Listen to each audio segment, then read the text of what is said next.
Dear students, welcome you once again to my online class, that is BM Study Room. দেখো, আজ একটা গুরুত্বপূর্ণ বিষয় নিয়ে তোমাদের সামনে হাজির হয়েছি। আজ আমি লর্ড টেনিসনের ব্রেক ব্রেক ব্রেক এই কবিতাটি নিয়ে তোমাদের সামনে হাজির হয়েছি। কলকাতা বিশ্ববিদ্যালয়ের LCC 2 পঞ্চম সেমিস্টারের জন্য এই কবিতাটি এবারে খুব ইম্পর্টেন্ট। এখান থেকে প্রশ্ন এবছর আসবেই।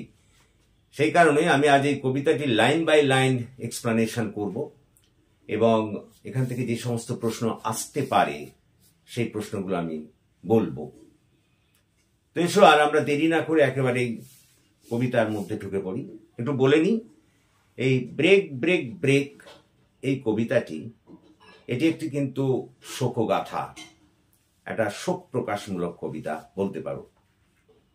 এই কবিতার কবি হলেন অবশ্যই অ্যালফ্রেড লর্ড টেনিসন এবং তিনি এই কবিতাটি রচনা করেছিলেন 1835 সালে, তবে এই কবিতাটি প্রকাশিত হয় 1842 সালে। কবিতার ব্যাকগ্রাউন্ড হিসেবে একটু বলে নিই, প্রেক্ষাপট হিসেবে বলে নিই। কবি লর্ড টেনিসনের জীবনে একজন খুব প্রিয় বন্ধু ছিলেন, তার নাম আর্থার হেনরি হ্যালেম। তো কবি তার ওই বন্ধুকে হারিয়েছেন। স্বাভাবিকভাবেই নিজের প্রিয়জনকে হারিয়ে তিনি খুবই শোকস্তব্ধ, কিচ্ছু প্রকাশ করতে পারছেন না। এতটাই শোকস্তব্ধ যে তার কিচ্ছু ভালো লাগছে না, জাগতিক কোনো কিছু ভালো লাগছে না। তো তিনি সমুদ্রের তীরে এসে বসেছেন এবং সেই সময় তার যে অনুভূতি সেটাকেই তিনি এখানে প্রকাশ করেছেন। আমি সেটাই এখানে তোমাদের বলবো। দেখো কি বলছেন, শোনো। ব্রেক ব্রেক ব্রেক, ভেঙে ফেলো ভেঙে ফেলো ভেঙে ফেলো। দেখো, আমরা যখন খুব শোকস্তব্ধ হয়ে যাই তখন জগৎ তো তার মতোই চলতে থাকে, কিন্তু আমাদের তো সেগুলো একদম ভালো লাগে না। তখন আমি আমার ওই যে দুঃখময় চিন্তাধারা দিয়ে সবকিছুই দেখি বা বিচার করি। তো কবিও তেমনি, সমুদ্রের ঢেউ আসছে যাচ্ছে, তো তার কিচ্ছু ভালো লাগছে না, কোনো পজিটিভ কিছু তার মনে আসছে না। তখন সেজন্য তিনি কি বলছেন, ব্রেক ব্রেক ব্রেক, ভেঙে ফেলো ভেঙে ফেলো ভেঙে ফেলো। কোথায় কোল্ড গ্রে স্টোনস ও সি, ও সমুদ্র তুমি তোমার ওই ঢেউগুলি দিয়ে পাহাড়ের ওই যে কোল্ড গ্রে স্টোন অর্থাৎ ওই ধূসর ঠান্ডা পাথরগুলি আছে ওগুলোকে তুমি ভেঙে ফেলো। অর্থাৎ সমুদ্রের ঢেউকে কবি বলছেন, ও হে সমুদ্র তুমি তোমার ঢেউ দিয়ে ওই সমস্ত পাথরগুলো, ওই ঠান্ডা ধূসর পাথরগুলোকে ভেঙে ফেলো। And I would that my tongue could utter the thoughts that arise in me. খুব সুন্দর কথা বলছেন। এটা খুব ভালো হতো যদি আমার মনের ভেতরে যেসব কথা আসছে আমি সেগুলো প্রকাশ করতে পারতাম। মানে কবি শোকস্তব্ধ বন্ধুর মৃত্যুতে, তার কিচ্ছু ভালো লাগছে না। বলছেন যেটা খুব ভালো হতো যে আমার মধ্যে যে চিন্তাধারা জাগছে এখন সেটা যদি আমি প্রকাশ করতে পারতাম। আমরা বলি না যে আমার খুব একদম ভালো লাগছে না, আমি যদি একটু এখন কাঁদতে পারতাম তাহলে হয়তো একটু হালকা হতে পারতাম। কবিও তেমনি বন্ধুকে হারিয়ে এতটাই তিনি ভেঙে পড়েছেন যে তার কিচ্ছু ভালো লাগছে না। তাই তিনি সমুদ্রের ঢেউকে বলছেন, সমুদ্রের ঢেউ তুমি পাথরগুলোকে, পাহাড়ের তলায় যে পাথরগুলো আছে ওগুলোর উপর আছড়ে পড়ো এবং ওগুলোকে ভেঙে ফেলো। এবং নিজেই বলছেন এটা যদি খুব ভালো হতো আমি যদি আমার মনের ভাবটাকে এখন প্রকাশ করতে পারতাম। কিন্তু বন্ধুর মৃত্যুতে তিনি এতটাই শোকস্তব্ধ যে তিনি বাকরুদ্ধ হয়ে গেছেন, কিচ্ছু বলতে পারছেন না।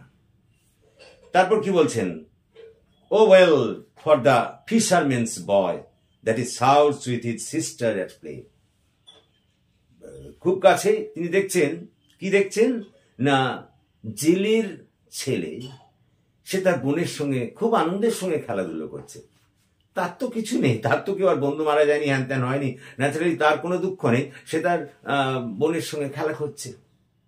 তারপর কি দেখছেন, O well for that sailor lad that is sings in his boat on the bay. এবং দেখছেন ওই ছোট সমুদ্রে, বে মানে হচ্ছে উপসাগর, ছোট সমুদ্র, এবং দেখছেন যে একটা নাবিক ওই ছোট সমুদ্রে তার নৌকোর উপর বসে গান গাইছে।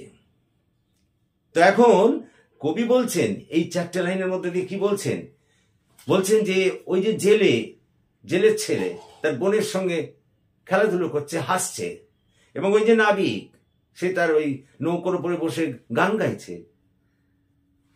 এই যে জগৎ তো তার নিয়মেই চলছে, জগৎ তো তার, ওরা তো আর ওই জেলের ছেলে তার বন্ধুকে হারায়নি, বা ওই নাবিকও তার বন্ধুকে হারিয়ে শোকস্তব্ধ নয়। স্বাভাবিকভাবে ওরা যেমন হাসছে, খেলছে ইত্যাদি, জগৎ যেমন চলছে। কিন্তু কবির যেন এগুলো ভালো লাগছে না, কারণ কবি তো ওদের সঙ্গ দিতে পারছে না, ওদের মতো হাসতে পারছেন না।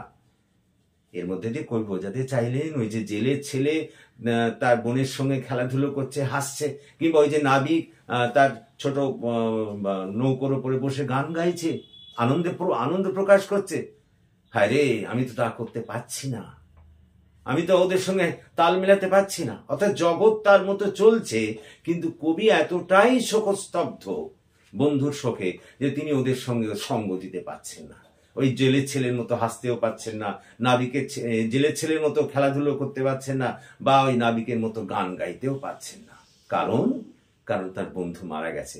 এসব কিচ্ছু তার ভালো লাগছে না। জগৎ তার গতিতে চলছে, কিন্তু কবির এগুলো একদম ভালো লাগছে না। তারপর কি বলছে দেখো, and the stately ships go on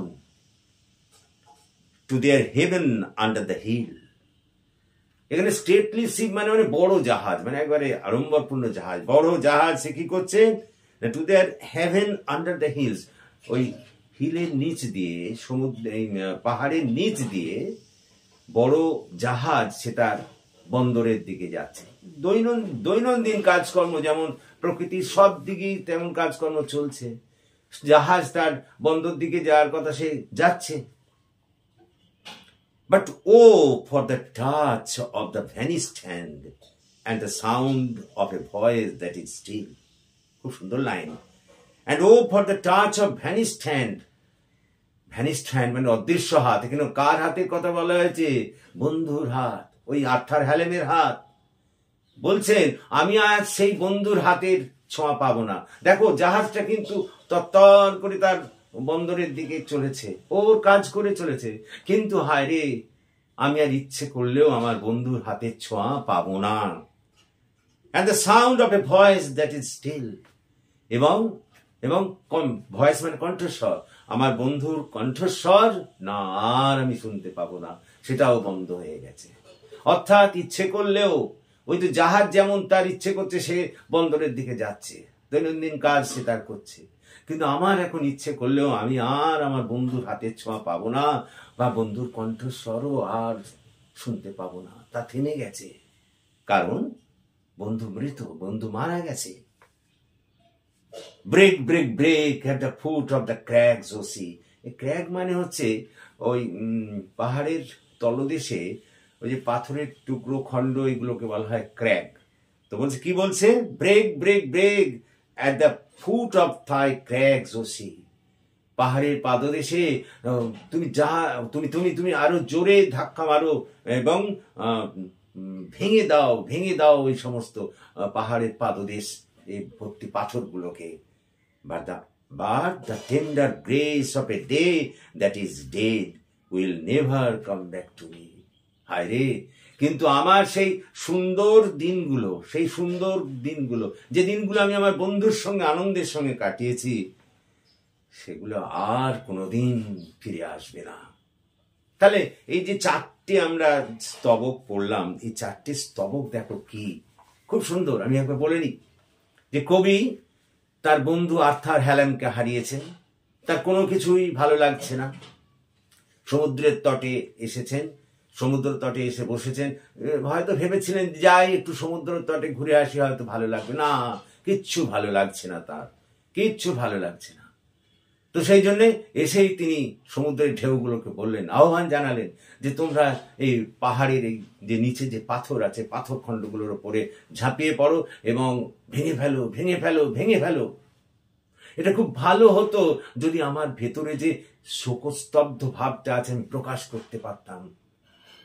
বলছেন আমার মনের ভেতরে যে কথা আছে, যে দুঃখটা লুকিয়ে আছে, ভালো হতো যদি আমি সেটাকে প্রকাশ করতে পারতাম, কিন্তু আমি প্রকাশ করতে পারছি না। তারপরে কাছে একটা জেলের ছেলেকে তার বোনের সঙ্গে হাসতে দেখে বা খেলাধুলো করতে দেখে, হাসতে দেখে, এবং একটা নাবিককে তার বোটে গান গাইতে শুনে তার ভালো লাগছে না, কারণ তিনি তো ওদের সুখের সঙ্গে অংশগ্রহণ করতে পারছেন না, তার মোটেই ভালো লাগছে না। কবির যেন মনে হচ্ছে সবকিছুই দুঃখময়।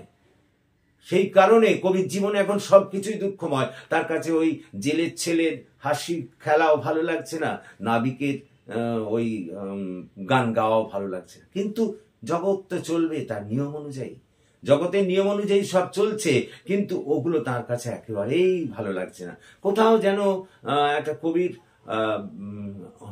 একটা বলতে পারো না ভালো লাগা বা হিংসার ভাব দেখা দিয়েছে, যেহেতু ওগুলো তিনি একদম পছন্দ করছেন না। ওগুলো মনে হচ্ছে তার কাছে না হলেই বোধহয় এখন ভালো হতো। এরপর তিনি দেখছেন যে একটা বড় জাহাজ সমুদ্রের বন্দরের দিকে চলেছে, পাহাড়ের নিচ দিয়ে। দৈনন্দিন কাজকর্ম সব যেমন তেমনই চলছে, জাহাজ তার রীতি অনুযায়ী বন্দরের দিকে যাচ্ছে। কিন্তু কবি তার বন্ধুর হাতের ছোঁয়ার ইচ্ছে করলেও পাবেন না। হাতের ছোঁয়া, ওই কার হাতের ছোঁয়া? আর তার হেলমেট ছোঁয়া, কারণ তিনি মারা গেছেন এবং তার কণ্ঠস্বরও বন্ধ হয়ে গেছে, আর কণ্ঠস্বরও শুনতে পাবেন না, আর ওই হাতের ছোঁয়া পাবেন না। অর্থাৎ সমুদ্র দিয়ে জাহাজ তার নিজের কাজ করছে, সে করছে, তার বন্দরের দিকে যাচ্ছে, কিন্তু কবির যদি ইচ্ছেও হয় সেই মৃত বন্ধুর হাতের ছোঁয়াও পাবেন না, তার কণ্ঠস্বরও শুনতে পাবেন না। শেষ প্যারাগ্রাফে স্তবক এসে বলছেন যে ওই পাথরের নুড়িগুলোকে, ওই যে পাহাড়ের নিচে যে সব নুড়িগুলো আছে, ওগুলোকে ভেঙে ফেলতে বলছেন ঢেউকে, এবং বলছেন কি বলছেন যে আমি অতীতে আমার বন্ধুর সঙ্গে যে সব সুখের দিনগুলো কাটিয়েছি, যে মিষ্টি সুখের দিনগুলো কাটিয়েছি, না আর আমি সেই সব দিনগুলো ফিরে পাবো না। ক্লিয়ার? তাহলে এটাই হলো। তাহলে এক কথায় যদি আমরা বলি কিরকম, যে কবি তার এই কবিতাটির মধ্যে দিয়ে তার শোকস্তব্ধ হৃদয়ের ব্যথাকে কি বলতো প্রকাশ করেছেন। কবি সমুদ্রের তীরে এসে যখন দেখলেন সমুদ্রের ঢেউ আছড়ে পড়ছে, তখন সমুদ্রের ঢেউকে তিনি বললেন যে ওই পাহাড়ের নিচে যে সমস্ত পাথরখণ্ড আছে তার উপরে ছাপিয়ে পড়ে সেগুলো ভেঙে ফেলতে বললেন, এবং বললেন যে তার ভালো লাগতো যদি তিনি তার মনের ব্যথাটাকে, ওই বন্ধু বিয়োগের ফলে যে মনে ব্যথা জমেছে সেটাকে যদি তিনি প্রকাশ করতে পারতেন তাহলে ভালো হতো, কিন্তু পাচ্ছেন না। এরপর ওই কাছেই জেলের ছেলেকে তার বোনের সঙ্গে খেলা করতে দেখে, হাসতে দেখে সেই সুখের সঙ্গে তিনি নিজেকে মিলিয়ে নিতে পারেননি, তার ভালো লাগছে না। একইভাবে নাবিক যে গান গাইছে আনন্দের, দৈনন্দিন জীবনে তারা যা করে তাই করছে, তাদের তো আর দুঃখ নেই এরকম, স্বাভাবিকভাবে সে গান গাইছে বা ওই জেলের ছেলেটি হাসছে, বোনের সঙ্গে খেলা করছে, এগুলোকে কবি ভালো লাগছে না তার। এগুলো যেমন তখন তার কাছে মনে হচ্ছে বোধহয় না হলেই এগুলো ভালো হতো। এরপর ওই জাহাজ যখন কি ওই বড় জাহাজ তার বন্দরের দিকে যাচ্ছে, কবি দেখছেন যে দৈনন্দিন জীবনের কাজকর্ম চলছে, তার এখন যদি ইচ্ছেও হয় যে তিনি তার ওই বন্ধুর হাতকে ছোঁবেন না, তিনি আর সেই বন্ধুর হাতের ছোঁয়া পাবেন না, কারণ সে তো আর নেই, তার তো মৃত্যু ঘটেছে, এবং তার কণ্ঠস্বরও আর শুনতে পারবেন না, কারণ সেই কণ্ঠস্বর থেমে গেছে। তারপর লাস্ট কি বলছেন, ওই পাথরের নুড়িগুলোকে ভেঙে ফেলার কথা বলেছেন ওই সমুদ্রের ঢেউকে, এবং সঙ্গে সঙ্গে তিনি বলছেন যে আমার সেই অতীতের যে সুখকর দিনগুলো, বন্ধুর সঙ্গে আমি যে সুখকর দিনগুলো কাটিয়েছি, সেই দিনগুলো আর কোনোদিন আমি ফিরে পাবো না। এই হচ্ছে মোর কবিতা। তো কবিতাটির মধ্যে দিয়ে কোথাও যেন একটা কবির দুঃখের, কবির বেদনা প্রতিটি প্রায় ছত্রে ছত্রে আমরা প্রকাশ পাই। এখান থেকে যে আসে কবিতায় যে প্রশ্নগুলো আসে, যে দেখো সেটা প্রশ্নটা হচ্ছে যে সারমর্মটা বলো, এই কবিতার সারমর্ম। তারপরে প্রশ্ন উঠতে পারে যে এলিজি হিসেবে এটা কতখানি সার্থক, শোকগাথা হিসেবে এটা কতখানি সার্থক, সেটাও বলতে পারে। তো দেখো আমি প্রথমে সারমর্মটা যদি লিখতে হয় তুমি কিভাবে লিখবে সেটাকে একটু বলে দিই। বলবে যে কবি লর্ড টেনিসন তার এই কবিতায় মধ্যে দিয়ে তার বন্ধুর মৃত্যুর ফলে যে তিনি দুঃখ পেয়েছেন, সেই দুঃখটাকে এখানে প্রায় প্রতিটি ছত্রে ছত্রে প্রকাশ করেছেন। এবং এই কবিতায় দেখা যায় যে তিনি সমুদ্রের ঢেউকে এই কারণেই বলেছেন যে সবকিছু ভেঙে ফেলতে, তার কিছু ভালো লাগছে না সবকিছু ভেঙে ফেলতে, কারণ তার ভেতরে যে দুঃখ আছে সেটাকে তিনি প্রকাশ করতে পারছেন না। এরপর তিনি ওই জেলের ছেলে বোনের সঙ্গে খেলা এবং হাসি, কিংবা নাবিকের নৌকোয় গান গাওয়া, এটা দেখেও তিনি খুশি হতে পারছেন না, কারণ তার মন ভারাক্রান্ত, এগুলো তিনি একেবারেই পছন্দ করছেন না। এরপর তিনি একটি জাহাজকে দেখছেন কোথায় চলেছে, সে তার বন্দরের দিকে, দৈনন্দিন কাজ হিসেবে যা হবার তাই চলছে, জাগতিক কাজ। তারও তখন ইচ্ছে জেগেছে যে হায় রে, যদি আমার বন্ধুর হাতটাকে ছুঁতে পেতাম। তারপরে সঙ্গে সঙ্গে মনে করেছেন আর আমি আমার বন্ধুর হাতের ছোঁয়া ইচ্ছে করলেও পাবো না, কারণ সেটা চিরকালের মতো আমার কাছ থেকে হারিয়ে গেছে, এবং ইচ্ছে করলেও আর আমি বন্ধুর কণ্ঠস্বর শুনতে পাবো না, কারণ বন্ধু আমায় ছেড়ে চলে গেছে, আর আমি তাকে ফিরে পাবো না। এবং লাস্টলি তিনি বলেছেন পাথরের নুড়িগুলোকে ভেঙে ফেলতে সমুদ্রের ঢেউকে।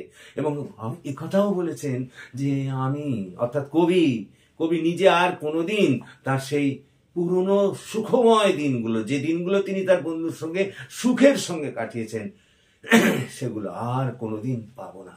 সুতরাং it is quite clear the poet has expressed his deep sorrow through each line of this poem. কবি এই কবিতাটার প্রায় প্রত্যেকটি লাইনের মধ্যে দিয়ে তার দুঃখকে প্রকাশ করেছেন। তাহলে নিঃসন্দেহে এটাকে আমরা একটা এলিজি বলে অভিহিত করতে পারি। এই কোশ্চেন দুটো প্রায় একই, যেটাকে কি একটা সার্থক এলিজি বলা যায়, বা কিংবা এটাকে কি আমরা কবিতাটাকে কি একটা সার্থক শোকগাথা বলতে পারি? আর সারমর্ম মূল অর্থ একই কোশ্চেন। তোমাদের আমি বলি, যদি তোমাদের এই কবিতার প্রশ্ন নিয়ে হয়, আমার একটি চ্যানেল আছে, আরেকটি চ্যানেল আছে BM sir online classes. BM sir online classes বলে আমার আরেকটি চ্যানেল আছে, তোমরা সেই চ্যানেলটি দেখো, সেখানে কিন্তু এই কোশ্চেন আমি লিখিয়েছি, অর্থাৎ এই ব্রেক ব্রেক ব্রেক কবিতার প্রশ্ন সেখানে লেখা আছে, তোমরা দেখতে পারো। আজকে আমরা এই চ্যানেলে শুধুমাত্র এর কবিতার বঙ্গানুবাদ করলাম এবং ব্যাপারটা বুঝিয়ে দিলাম, কিন্তু ওই যে কোশ্চেনগুলো আমার ওই পুরনো চ্যানেল, মানে বিএম স্যার অনলাইন ক্লাসেস, এটা তোমরা যদি দেখো এই ইউটিউবেই, তাহলে তোমরা দেখতে পাবে সেখানে কোশ্চেন আমার লেখানো আছে। সুতরাং আমি আজ এখানেই থামছি, আশা করি তোমরা বুঝতে পেরেছো। যদি তোমরা বুঝতে পারো তাহলে প্লিজ প্লিজ আমার এই চ্যানেলটিকে সাবস্ক্রাইব করো, যাতে আমি তোমাদের আরো ভালো করে কাজে লাগতে পারি এবং তোমাদের পাশে দাঁড়াতে পারি।